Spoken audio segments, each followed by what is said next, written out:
Le passage de Jean-Luc Reichmann et Émilien sur le plateau de Quelle époque? Samedi 15 mars sur France 2 a donné lieu à quelques révélations. L'animateur des 12 coups de midi a notamment raconté comment le maître de midi a failli être évincé une seconde fois des sélections.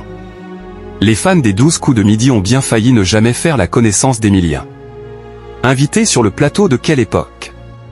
Samedi 15 mars 2025 aux côtés de Jean-Luc Reichmann, Émilien a évoqué son premier échec au casting de l'émission. Sa seconde tentative aurait pu également ne pas aboutir, comme l'a révélé Léa Salamé.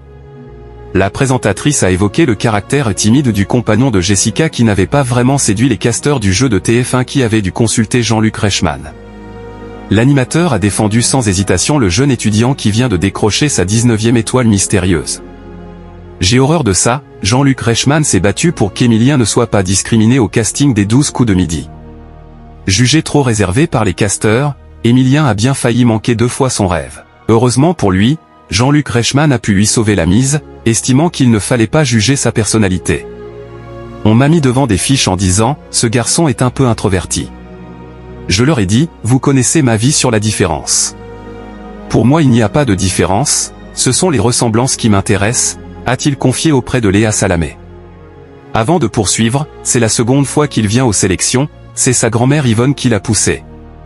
Il faut laisser sa chance à chacun dans la vie. Ils m'ont demandé l'autorisation et j'ai dit « Mais attendez, vous êtes fous.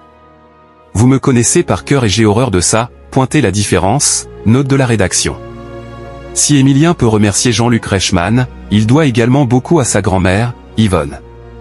Alors qu'il avait raté sa première sélection à l'âge de 18 ans, c'est sa mamie qui l'a encouragé à repasser le casting.